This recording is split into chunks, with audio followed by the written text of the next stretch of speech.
پیدائش 3 باب۔ اور سانپ کل دشتی جانوروں سے جن کو خداوند خدا نے بنایا تھا چالاک تھا، اور اس نے عورت سے کہا، کیا واقعی ہی خدا نے کہا ہے کہ باغ کے کسی درخت کا پھل تم نہ کھانا؟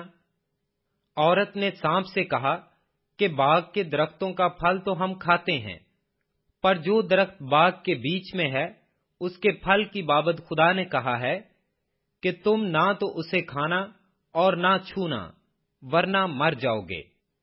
تب سانپ نے عورت سے کہا کہ تم ہرگز نہ مرو گے، بلکہ خدا جانتا ہے کہ جس دن تم اسے کھاؤ گے تمہاری آنکھیں کھل جائیں گی اور تم خدا کی مانند نیک و بد کے جاننے والے بن جاؤ گے۔ عورت نے جو دیکھا کہ وہ درخت کھانے کے لیے اچھا اور آنکھوں کو خوشنما معلوم ہوتا ہے اور عقل بخشنے کے لیے خوب ہے، تو اس کے پھل میں سے لیا اور کھایا اور اپنے شوہر کو بھی دیا، اور اس نے کھایا۔ تب دونوں کی آنکھیں کھل گئیں اور ان کو معلوم ہوا کہ وہ ننگے ہیں، اور انہوں نے انجیر کے پتوں کو سی کر اپنے لیے لنگیاں بنائیں۔ اور انہوں نے خداوند خدا کی آواز جو ٹھنڈے وقت باغ میں پھرتا تھا سنی، اور آدم اور اس کی بیوی نے آپ کو خداوند خدا کے حضور سے باغ کے درختوں میں چھپایا۔ تب خداوند خدا نے آدم کو پکارا اور اس سے کہا کہ تو کہاں ہے؟ اس نے کہا کہ میں نے باغ میں تیری آواز سنی اور میں ڈرا کیونکہ میں ننگا تھا اور میں نے اپنے آپ کو چھپایا۔ اس نے کہا، تجھے کس نے بتایا کہ تو ننگا ہے؟ کیا تو نے اس درخت کا پھل کھایا جس کی بابت میں نے تجھ کو حکم دیا تھا کہ اسے نہ کھانا؟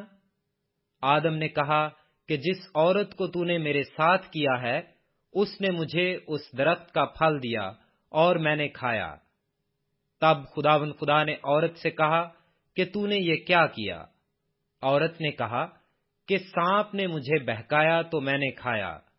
اور خداوند خدا نے سانپ سے کہا، اس لیے کہ تو نے یہ کیا، تو سب چوپایوں اور دشتی جانوروں میں مالون ٹھہرا۔ تو اپنے پیٹ کے بل چلے گا اور اپنی عمر بھر خاک چاٹے گا، اور میں تیرے اور عورت کے درمیان اور تیری نسل اور عورت کی نسل کے درمیان عداوت ڈالوں گا۔ وہ تیرے سر کو کچلے گا اور تو اس کی ایڑی پر کاٹے گا۔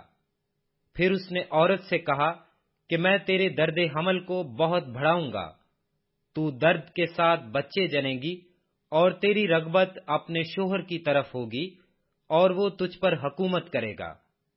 اور آدم سے اس نے کہا، چونکہ تو نے اپنی بیوی کی بات مانی اور اس درخت کا پھل کھایا جس کی بابت میں نے تجھے حکم دیا تھا کہ اسے نہ کھانا، اس لیے زمین تیرے سبب سے لعنتی ہوئی۔